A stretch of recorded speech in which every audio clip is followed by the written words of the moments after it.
teman-teman, pada saat ini kami dari kelompok 1 akan mempresentasikan hasil diskusi kami, yaitu mengenai sejarah terbentuknya oligarki pada masa Orde Baru. Di sini kami akan memperkenalkan diri kami. Saya sebagai materi, nama saya Salman Pulon. Saya Maria Maharani Sepuh. Saya Desa Manisarani. Saya sudah bersembunyi. Saya Yosua Senaga. Berikut hasil presentasi kami. Baik, sekarang kita ke pembahasan mengenai kerjasama militer, birokrat, dan pengusaha membentuk kelompok elit. Yang pertama,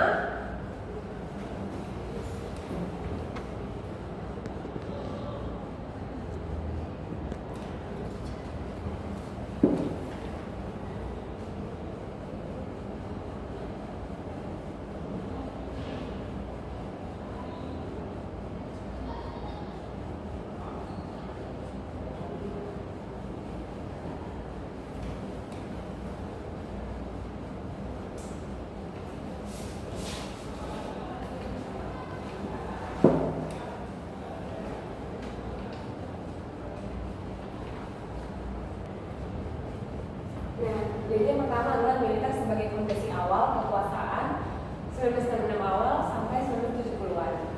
Nah, setelah peristiwa 1965, militer tampil sebagai aktor utama dalam rekonstruksi negara. Dalam masa transisi menuju Orde Baru, militer tidak hanya berperan sebagai penjaga dalam keamanan, tetapi juga masuk ke dalam struktur pemerintahan dan ekonomi. Nah, banyak perwira ditempatkan di jabatan birokrasi, BUMN, hingga ke lembaga strategis negara. Nah, militer ini memosisikan dirinya sebagai stabilisator dan dinamisator. Artinya, mereka mengklaim bertugas menjaga stabilitas politik sekaligus mendorong pembangunan ekonomi. Nah, stabilitas itu penting stabilitas itu nantinya akan menarik investasi asing, terutama setelah diterbitkannya UU Penanaman Modal Asing tahun 1967. Nah, jadi dalam prakteknya kita bisa melihat bahwa para pengusaha membutuhkan perlindungan militer untuk menjalankan usaha mereka. Sebaliknya, militer mendapatkan dukungan dana baik resmi maupun non-budgeter, yaitu di luar dari anggaran mereka dari relasi bisnis tersebut. Yang kedua adalah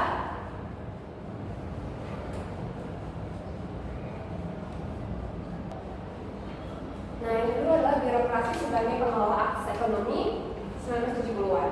Nah, jadi memasuki era bom minyak tahun 1973 sampai 1986, negara memperoleh pemasukan dari sektor migas.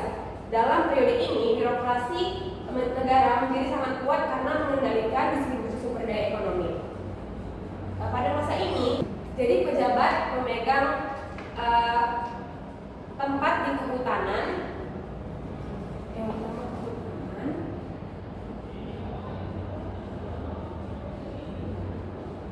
itu pemberi konsesasi HPH.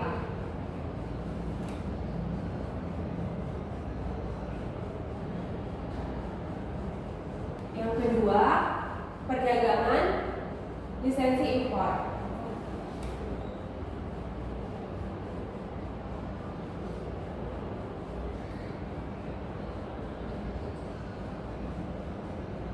Dan yang ketiga adalah perbankan negara itu atau kredit usaha besar. Nah, jadi pejabat juga memegang perbankan negara dan juga dalam distribusi pangan dan juga dalam Pertamina, bagian minyak dan energi. Nah, jadi mereka lah yang memiliki wewenang menentukan siapa yang mendapat akses ekonomi. Jadi akses terhadap lisensi dan proyek ini tidak ditentukan oleh mekanisme pasar yang terbuka, tetapi oleh kedekatan dengan pejabat dan juga elit kekuasaan. Nah, jadi negara berfungsi sebagai penjaga pintu gerbang. Tanpa persetujuan pejabat, hampir tidak mungkin seorang pengusaha itu berkembang. Yang ketiga adalah pengusaha sebagai mitra politik dan ekonomi.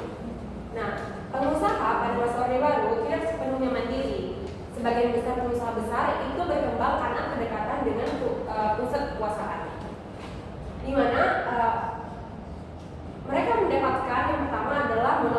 impor komoditas tertentu.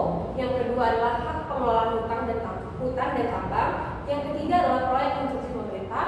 Yang keempat adalah perlindungan dari kompetisi luar. Jadi sebagai imbalannya, mereka juga memberikan dukungan finansial dan politik kepada rezim. Dukungan bisa berupa pembiayaan kegiatan politik, kontribusi kepada jaringan kekuasaan, atau kerjasama bisnis dengan keluarga presiden dan juga pejabat tinggi. Jadi dalam sistem ini, yaitu kedekatan menjadi aset utama. Keberhasilan bisnis lebih ditentukan oleh akses ke elit daripada efisiensi dan atau inovasi. Selanjutnya kita ke yang keempat. Nah, jadi selanjutnya adalah terbentuknya kelompok elit. Nah, kerjasama militer, birokrat dan pengusaha akhirnya membentuk satu kelompok elit yang solid.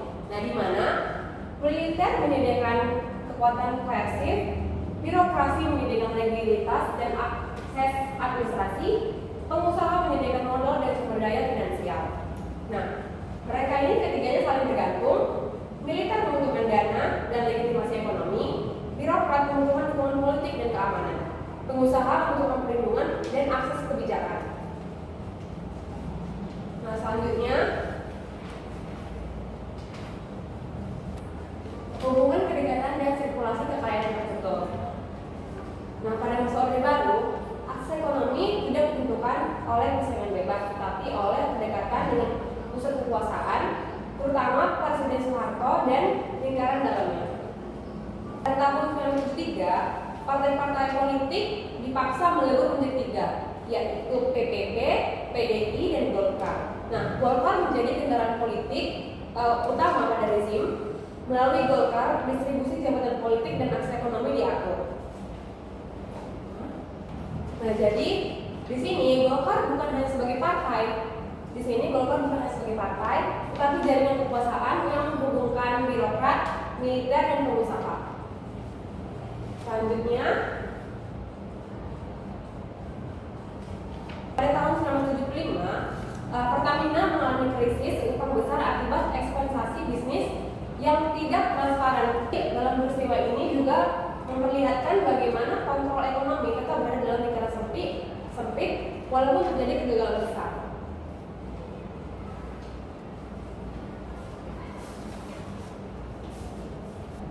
Nah, selanjutnya mekanisme distribusi rente yang monopoli tahun 1980-an. Nah, pada era 1980-an, pola distribusi kekayaan itu semakin terpusat, di mana pada program Approved Trader 1982, kebijakan ini membatasi impor hanya melalui perdagangan tertentu yang ditunjuk oleh pemerintah. Artinya, tidak semua pengusaha bisa mengakses perdagangan internasional. Hanya mereka yang memiliki hubungan dekat dengan pejabat yang mendapatkan izin. Dan juga yang kedua adalah asas tunggal Pancasila 1945. Nah, undang-undang ini mewajibkan semua organisasi menggunakan Pancasila sebagai satu-satunya asas, sehingga mengakibatkan yang pertama, oposisi ideologis dibatasi. Yang kedua, organisasi kritis itu ditekan. Yang ketiga, stabilitas politik dijaga demi kelangsungan sistem ekonomi elit. Nah, stabilitas ini melindungi sirkulasi kekayaan agar tidak diganggu tuntutan redistribusi dari masyarakat.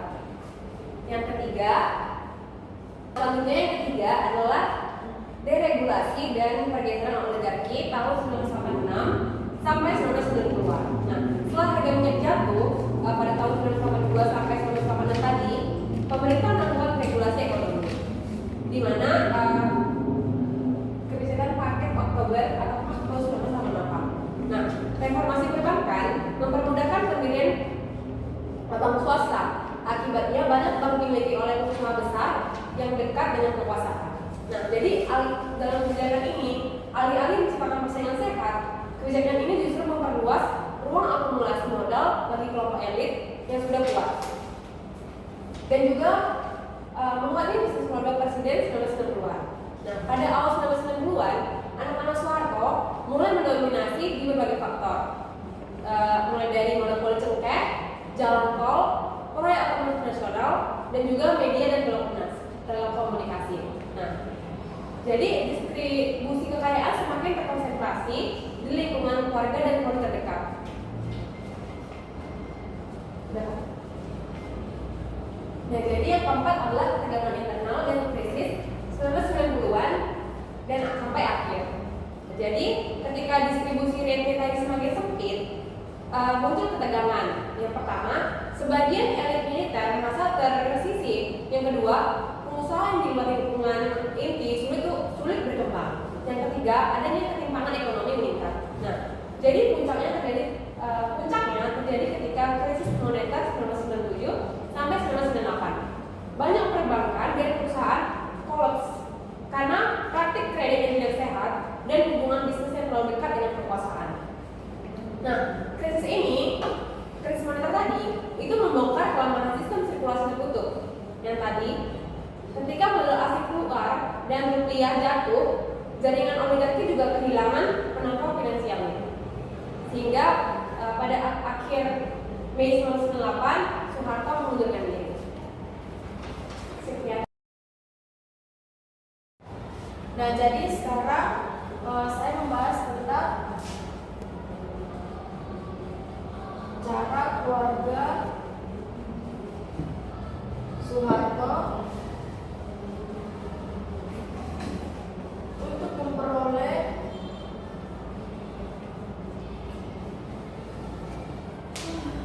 proyek izin usaha bisnis negara. Untuk memahami bagaimana keluarga Soeharto memperoleh proyek izin usaha dan peluang bisnis dan negara, pembahasan ini ditempatkan dalam kerangka struktur kekuasaan pada Orde Baru. Seperti kita tahu, pada kekuasaan Orde Baru ini, di mana kekuasaan politik terpusat secara kuat pada presiden. Nah, sementara lembaga-lembaga negara seperti militer, birokrasi dan aparat hukum berada dalam pengaruh eksekutif. Sementara lembaga-lembaga seperti militer, birokrasi dan aparat hukum itu berada dalam pengaruh eksekutif. Nah, struktur kekuasaan terpusat ini membentuk pola hubungan antara politik dan ekonomi yang saling bercampur dan saling mempengaruhi. Dalam kerangka oligarki ini mengatakan di mana aktor yang memiliki kekayaan yang paling besar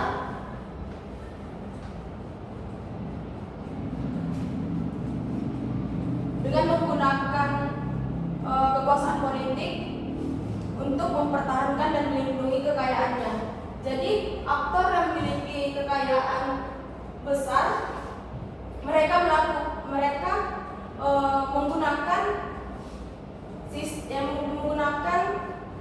kekuasaan politik dalam mempertahankan dan melindungi kekayaannya. Jadi salah satu bentuknya itu adalah oligarki sultanistik.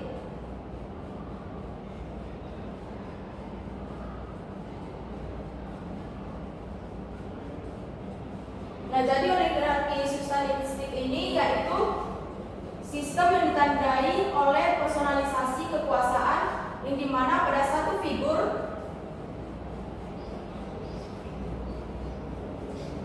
yang mengendalikan institusi koersi negara.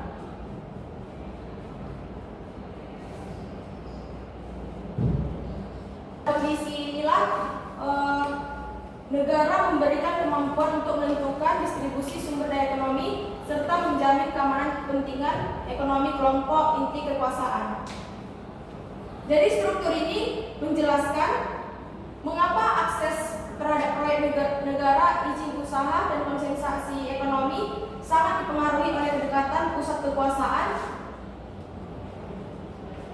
Nah, proses pengambilan keputusan ekonomi berada dalam lingkup otoritas yang terpusat, maka distribusi peluang ekonomi cenderung mengikuti pola hubungan personal dan politik.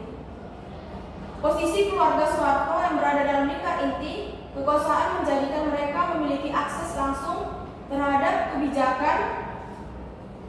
Jadi ada yang bertanyakan,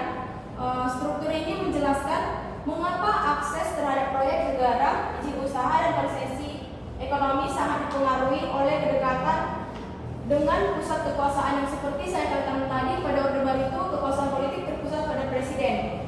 Nah, jadi karena kekuatan politik terpusat pada presiden inilah proses pengambilan keputusan ekonomi berada dalam lingkup otoritas yang terpusat. Maka distribusi peluang ekonomi cenderung mengikuti pola hubungan personal dan politik. Personal dan politik ini maksudnya seperti pada presiden.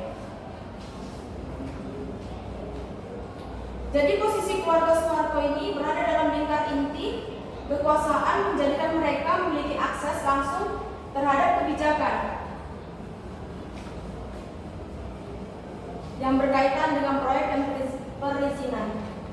Nah, jadi dalam buku Dinamika Kekuasaan Ekonomi, Pasca Soeharto itu memperlihatkan bahwa pada masa Orde Baru berkembang hubungan erat. Pada masa Orde Baru berkembang hubungan erat antara politik dan kelompok pengusaha. Jadi hubungan ini membentuk jaringan aliansi.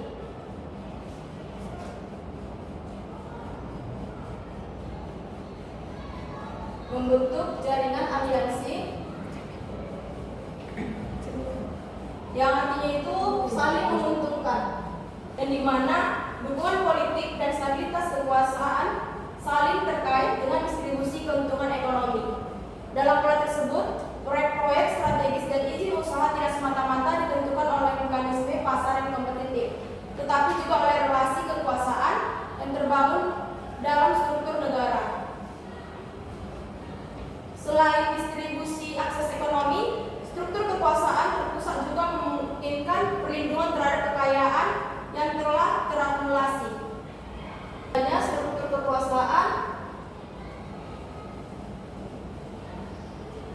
terdapat institusi negara berfungsi menjaga stabilitas politik dan menjamin keberlanjutan kepentingan ekonomi kelompok yang berada di pusat kekuasaan. Dalam perspektif oligarki, perlindungan kekayaan melalui penguasaan institusi merupakan inti dari keberlangsungan sistem. Jadi demikian perolehan proyek izin usaha dan bisnis oleh keluarga Soeharto, yaitu sebagai konsekuensi dari struktur oligarki sultanistik yang memusatkan kekuasaan politik dan mengintegrasikan kepentingan ekonomi ke dalam jaringan kekuasaan. Jadi akses ekonomi tersebut tidak terutama lahir dari persaingan pasar yang terbuka, melainkan dari posisi struktural dalam sistem kekuasaan yang terpusat dan personalistik. Jadi karena pada masa Orde Baru ini, karena si Soeharto inilah presiden, maka bisa masuk keluarga dari Soeharto dalam proyek izin usaha, bisnis, dan negara. Karena pada masa sultanistik itu ibaratkan jika penguasa terdapat seperti presiden, karena Soeharto adalah pemegang negara, maka keluarga Soeharto mengambil kesempatan dalam titik kekuasaan oleh Soeharto. Jadi sehingga pada tahun 1970 tersebut birokrasi seperti militer,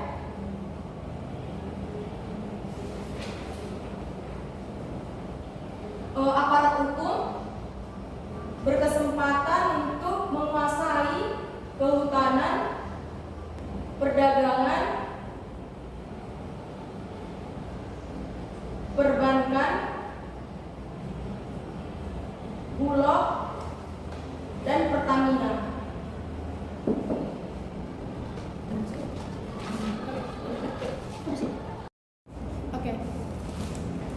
Oke, teman-teman, saya akan menjelaskan menjelaskan bagaimana pengaruh jabatan Presiden Soeharto memperluas dan mempertahankan kekuasaan ekonominya. Dimulai dari Golkar. Golkar merupakan partai besar yang pada masa Orde Baru yang berkuasa di pemerintahan dan yang memiliki lebih besar kekuasaannya di parlemen. Dan Golkar juga yang membuat atau yang menyaring para elit-elit atau koroni-koroni Soeharto.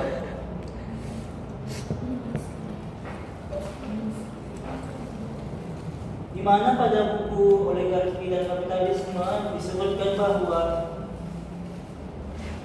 kontrol yang meluas melalui birokrasi negara menandakan juga lewat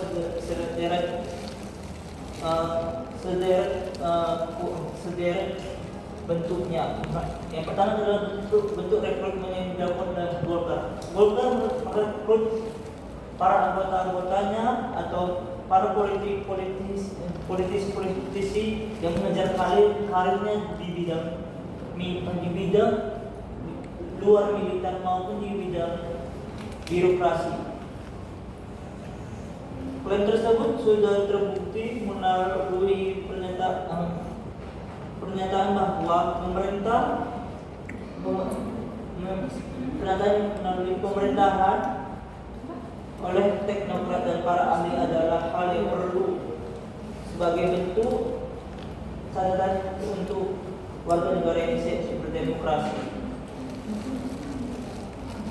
Yang selanjutnya adalah koloni-koloni dan elit cendana. Disimpulkan juga dalam buku dinamika kekuasaan menyatakan bahwa kelompok cendana atau keluarga Soeharto terlibat resmi dalam kekuasaan dan berpengaruh terhadap ekonomi negara. Salah satunya adalah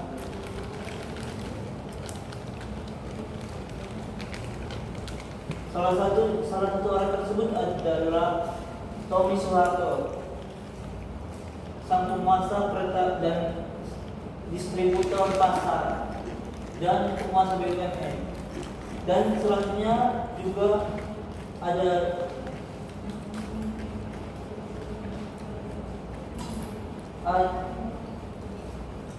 juga bina-bina Kartasawita yang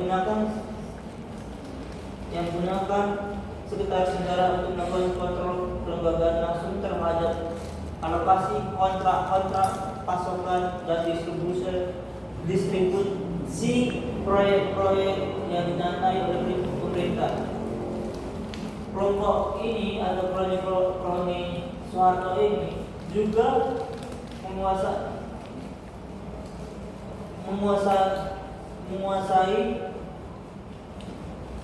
bidang perekonomian sektor luar negeri, terutama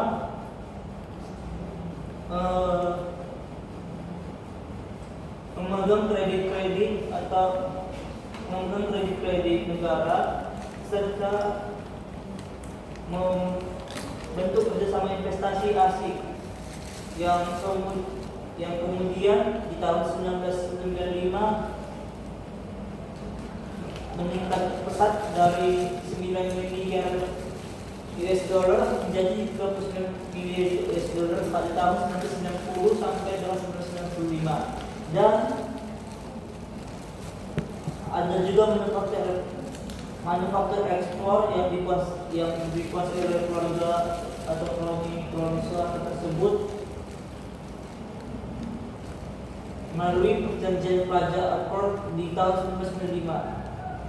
Menjelang tahun 1995 tersebut juga bank-bank swasta dan domestik berjumlah sekitar 240-an buah memegang 53% dari dana outstanding bank dan 47,7% tersebut merupakan kredit bank yang outstanding dibandingkan dengan 27% lainnya.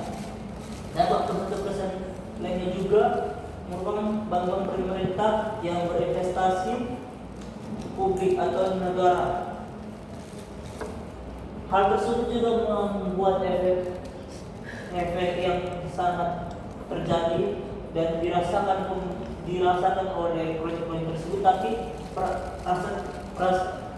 yang dirasakan proyek-proyek tersebut hanya sedikit efeknya, tapi efek tersebut terasa bagi negara, di mana tahun 1995 sampai 1996 terjadinya gejolak atau krisis ekonomi yang disebabkan oleh harga dolar, harga mata uang di negara-negara dunia ketiga menurun.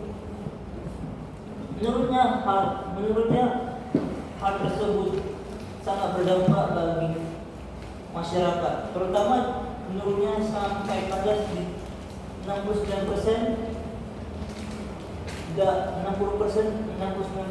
dari total kemajuan yang dikatakan Soeharto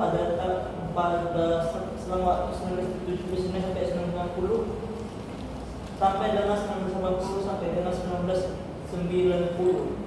Dengan ini menjadi patokan bahwa 27% tersebut di tahun 1993 sudah rasa faktor disrupsinya atau penurunan ekonomi tersebut. Dalam kajiannya tersebut juga, dalam kajian buku dinamika pasar juga menyatakan bahwa sektor publik juga diberikan oleh pemerintah, walaupun dalam aset suku bunga yang dipegang hanya 140 miliar US dollar dan masukan hanya sekitar 15% di tahun 1995 akibat gejolak dari krisis moneter tersebut, dan dampaknya terjadi di 1996 sampai 1998 yang kemudian terjadi adalah reformasi.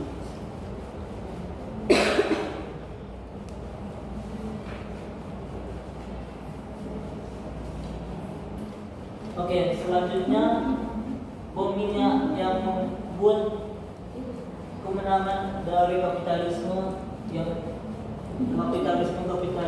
asing yang masuk ke Indonesia dan keuntungan bagi para kroni-kroni dan keluarga dari Soeharto. Bom minyak tersebut ada harga minyak yang naik signifikan terjadi pada 1973 sampai 1992, di mana sektor pertambangan terutama minyak sangat besar, sangat besar dampaknya bagi negara, dan koper-koper negara padat dengan petrodolar atau hasil dari minyak tersebut. Dan Islamnya dengan saat tersebut juga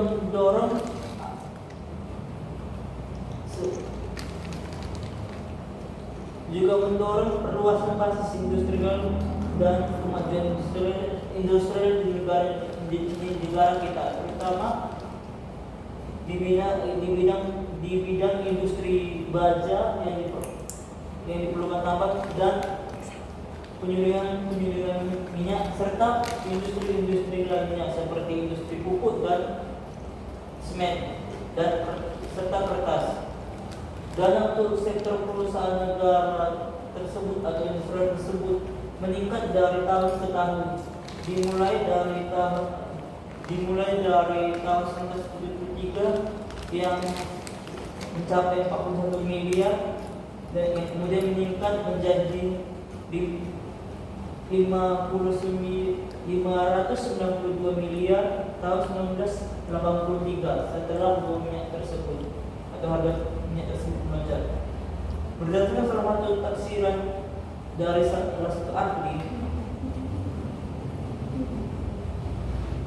negara mengendalikan hampir 60% saham di semua investasi domestik ataupun milik perusahaan negara, dan ditambah lagi dengan 90% saham pada proyek-proyek nasional yang berinvestasi dengan asing. Oke, demikian dari hasil yang saya jelaskan. Kalau ada salah kata, saya minta maaf. Nah, sekarang kita akan membahas konteks sejarah sosial dan politik apa yang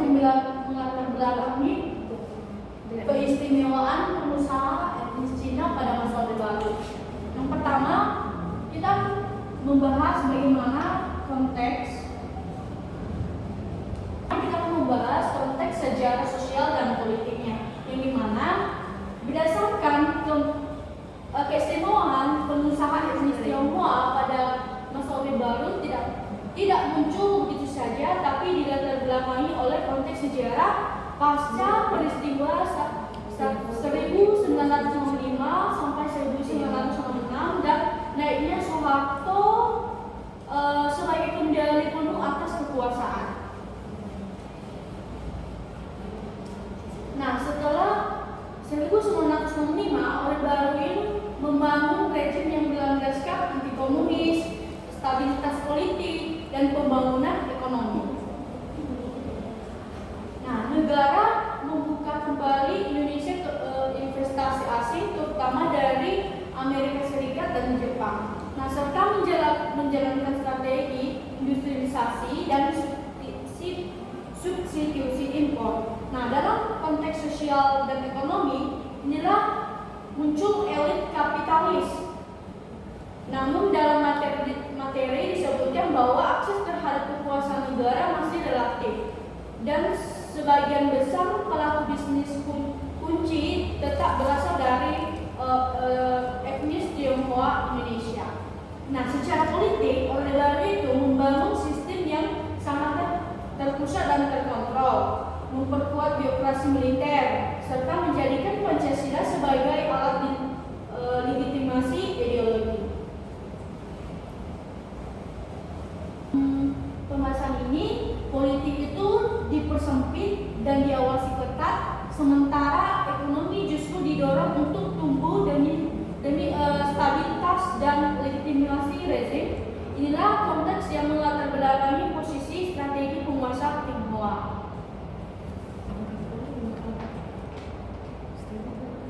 Nah, setelah tahun 1905, Orde Baru di bawah Soeharto lebih memprioritaskan pembangunan ekonomi dibanding politik, karena negara itu memperkuat aparat birokrasi dan kontrol ideologi melalui Pancasila. Nah, sehingga sistem politik itu menjadi sangat terpusat dan terkendalikan dari atas. Nah, pada saat yang sama Indonesia membukakan diri terhadap investasi asing dengan industrialisasi, terutama sejak pertengahan 1970-an sehingga 1980-an. Nah, dalam konteks sosial, kekuatan elit banyak berpusat di Jawa dan terhubung dengan jaringan kekuasaan negara. Namun di bidang ekonomi, komunitas bisnis Tionghoa tetap kuat dan mampu berkembang. Nah, untuk prinsip yang kedua, itu mengapa pengusaha etnis Tionghoa memiliki peran penting dalam perekonomian Orde Baru.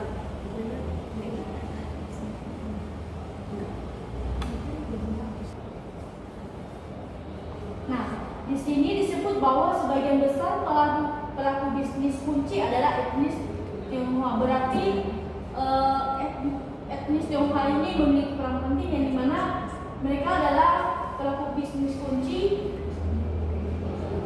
dalam kekuatan ekonomi yang terus berkembang dan masih bergantung pada kekuatan sosial politik pejabat negara. Nah, ini menunjukkan bahwa mereka sudah memiliki jaringan ekonomi, pengalaman usaha, serta modal yang kuat, sehingga ketika Orde Baru membuka investasi dan industrialisasi, mereka menjadi kelompok yang paling siap bergerak.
penggerak utama ekonomi, terutama dalam sektor manufaktur, perdagangan, dan hubungan dengan modal asing.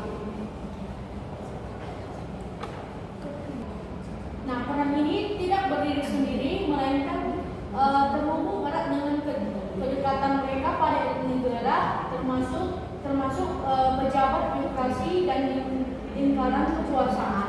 Nah, dalam materi ini dijelaskan bahwa meningkatnya investasi asing dan industrialisasi berorientasi ekspor pada tahun 1940-an, muncullah kelas kapitalis baru. Nah, meskipun ada kapitalitas pribumi, komunis bisnis Tionghoa tetap menjadi kekuatan ekonomi yang sangat kuat. Nah, mereka tidak hanya bergantung pada penjabat negara, tapi juga mampu menjalin hubungan dengan berbagai jaringan bisnis baru. Artinya, mereka sudah memiliki modal, pengalaman, dan jaringan yang usaha yang luas sehingga mampu beradaptasi dengan perubahan ekonomi Orde Baru.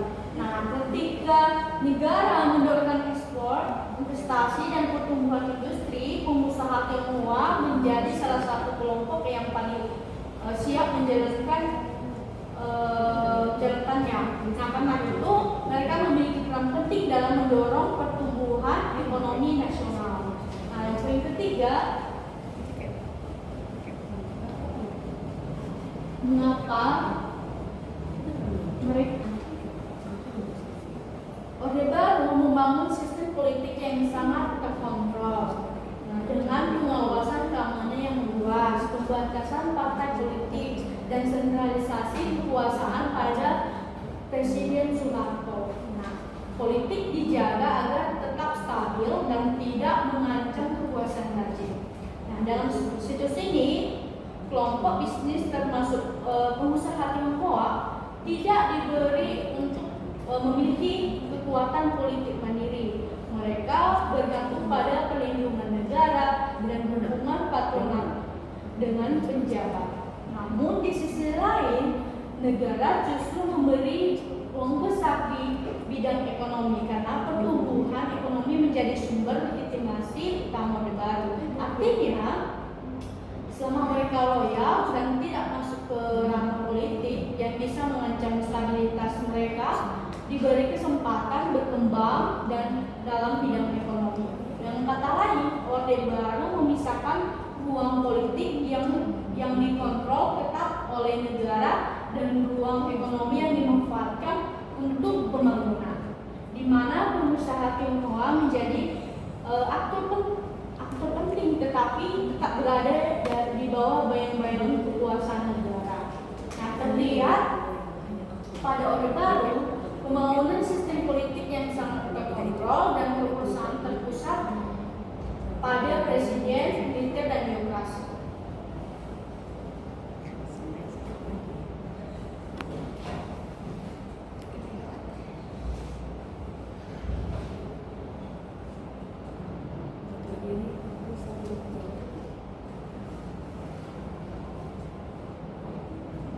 Nah, ketika ini artinya ruang politik tidak diberikan secara bebas kepada kelompok manapun, termasuk pengusaha Tionghoa.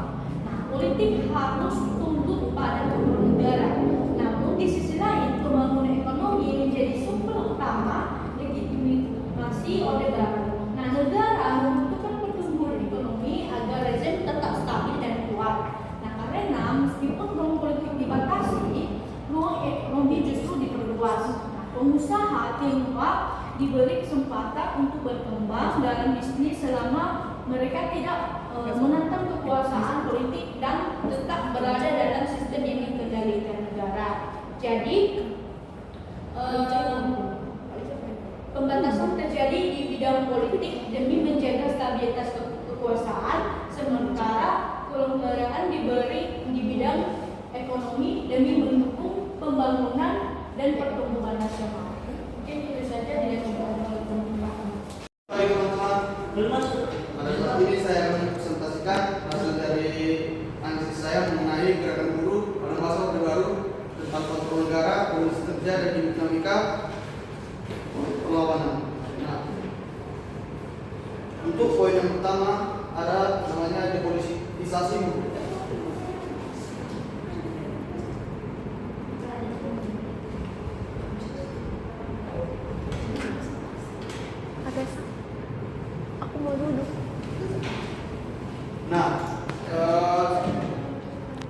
yang menjadi peristiwa sejarah dari depolitisasi buruh ini adalah pembubaran sentral organisasi buruh seluruh Indonesia atau yang disingkat SOPSI pada tahun 1966. Setelah kudeta 1965, rezim Orde Baru yang dipimpin oleh Soeharto mulai membersihkan elemen-elemen yang dianggap pro-komunis dan anti pemerintah. Nah, SOPSI sebagai organisasi buruh yang terkait dengan Partai Komunis Indonesia atau PKI menjadi target utama karena dianggap sebagai salah satu kekuatan yang mendukung PKI.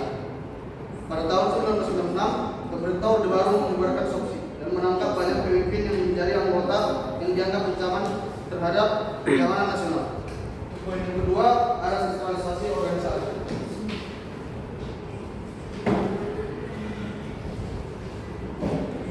Itu bisa di samping. Oke, makasih. Nah, peristiwa sejarah di balik sentralisasi organisasi yaitu pembentukan FPSI pada tahun 1973. FPSI disingkat sebagai Federasi Buruh Seluruh Indonesia. Peristiwa sejarahnya itu setelah pembubaran SOPSI, pemerintah baru membentuk FPSI sebagai satu-satunya organisasi buruh yang diakui pemerintah. FPSI sendiri dibangun sebagai tujuan menggantikan SOPSI menjadi wadah bagi seluruh buruh untuk menyuarakan kepentingan mereka. Namun FPSI sebenarnya mengontrol pergerakan buruh yang diatur oleh pemerintah dan tidak memiliki kebebasan untuk menyuarakan kepentingan buruh secara independen. Pada tahun 1985 FPSI ganti nama menjadi SPSI. Kemudian yang ketiga adalah pengawasan birokrasi.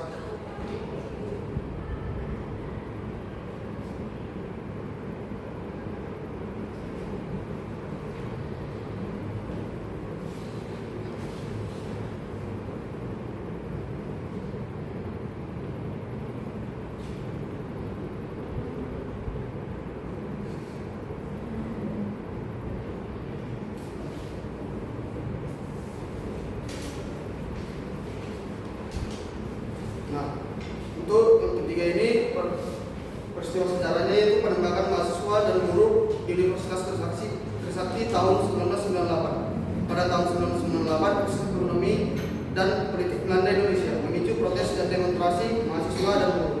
Pada tanggal 20 Desember 1998,